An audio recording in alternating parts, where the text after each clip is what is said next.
guys! So I recently did a little bit of book shopping. I know a lot of the times I talk about hi puppy. I know a lot of the times I talk about books that I buy on my Nook, but I love reading like actual books too.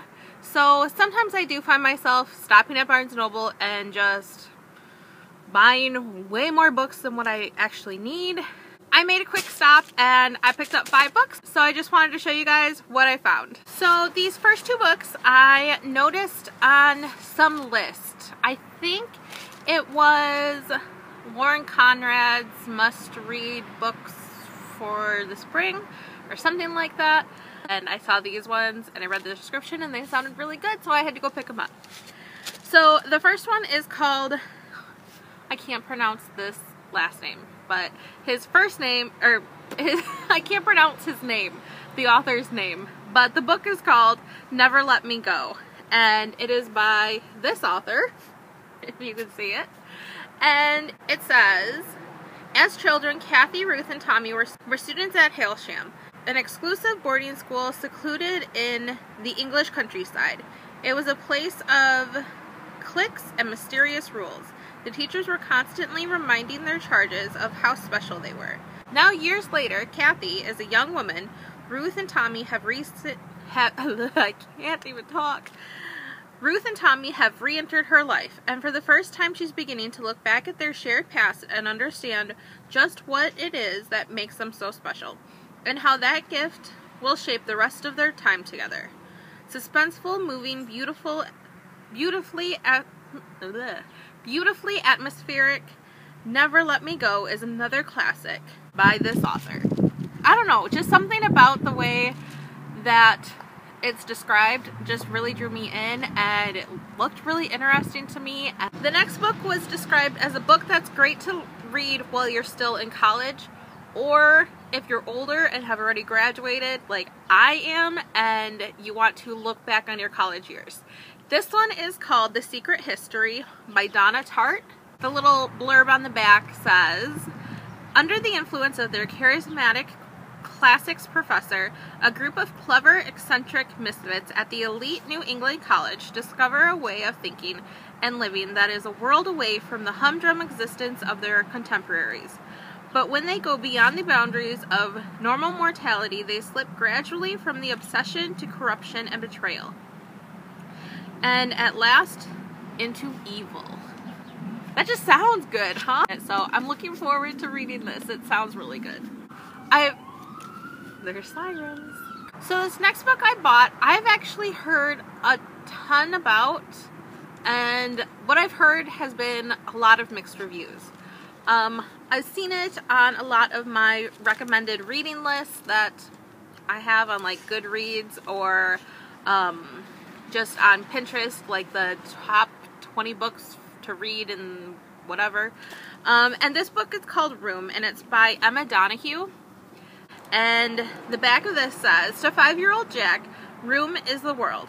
It is where he was born. It is where him and his ma sleep and eat and play and learn. At night, Ma shuts him safely in the wardrobe, where Jack is meant to be asleep when old Nick visits. Room is home to Jack, but to Ma it's the prison where she has been held for 7 years. Through her fierce love for her son, she has created a life for him in this 11 by 11 foot space, but Jack's curiosity is building alongside Ma's own desperation.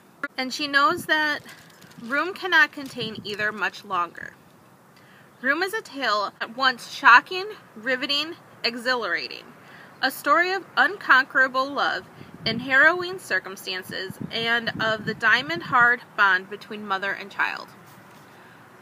So from what I am thinking, that this book is about about a woman who was kidnapped or something by this man named Nick, and she's being held in a room. Maybe he got her pregnant, and she had the baby Jack, and for those 5 years Jack has been growing up in this room. That's what I take from it. I was told it was kind of odd because it's told from Jack's point of view, but it just looked so interesting. And that probably goes back to, I'm a psych major, so the whole thing kind of goes back to that, I think, for me. It's just so interesting, and I'm excited to read it. So this next book kind of goes in that same, I'm a psych major and I like the human mind type of thing. This one is called Hate List by Jennifer Brown. The back of this says, 5 months ago, Valerie Leftman's boyfriend, Nick, opened fire on the school cafeteria. Val was as shocked as everyone else, but despite her own serious injury, she's implicated in the crime because of the list. The list she and Nick made of people they hated. The list Nick used to pick his targets. Now, after a summer of seclusion, Val is forced to confront her guilt as she returns to school to complete her senior year. Haunted by the memory of the boyfriend she still loves, and navigating rocky relationships with her family, her former friends, and the girl whose life she saved, Val must come to grips with the tragedy that took place, and her role in it, in order to make amends and move on with her life. It just sounds good. Like, I think coming from being a psych major and liking to know what's going on in people's minds, I don't know, it's just looked so good to me. I hadn't heard anything else about it. I just saw it on an end panel in the young adult section of Barnes & Noble, and I read the description, it looked super good, and I can't wait to read it. So this last book I picked up because I saw another book haul here on YouTube and they were talking so highly of this book. One of the books I'm currently listening to on Audible is Gone Girl by Gillian Flynn, and I've heard so many good things about that, so I'm listening to that one. I don't think I have it, like the actual book of it, but I am listening to it. And I heard that this book was very similar, like it was on a list of, if you liked this book, if you liked Gone Girl, then you're going to like these books, and this was one of those books that you would like. So this one is called The Husband's Secret by Liane Moriarty. It looks like this. And this is about, it says, "My darling Cecilia, if you are reading this, then I've died. Imagine that your husband wrote you a letter to be opened after his death. Imagine, too, that the letter contains his deepest, darkest secret. Something with the potential to destroy not just the life you built together, but the lives of others as well. Imagine then that you stumble across the letter while your husband is very much alive. Cecilia Fitzpatrick has achieved it all. She is an incredibly successful businesswoman, a pillar of her small community, and a devoted wife and mother. Her life is as orderly and spotless as her home.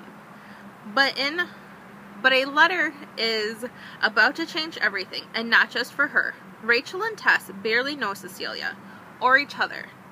But they too are about to feel earth-shattering repercussions of her husband's secret."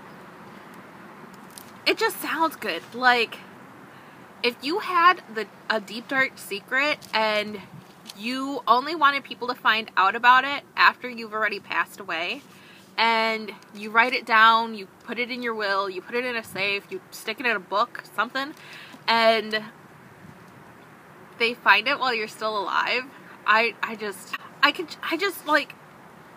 don't know, I'm excited to figure out what the secret is and how it affects her and how it affects those other two women. It sounds really good. I'm really hoping I can talk my book club into reading this book so that we can discuss it. But we'll see. So that was all that I picked up from Barnes & Noble. If you have picked up any books recently, leave a comment down below and let me know what they are, and let me know if I should check them out.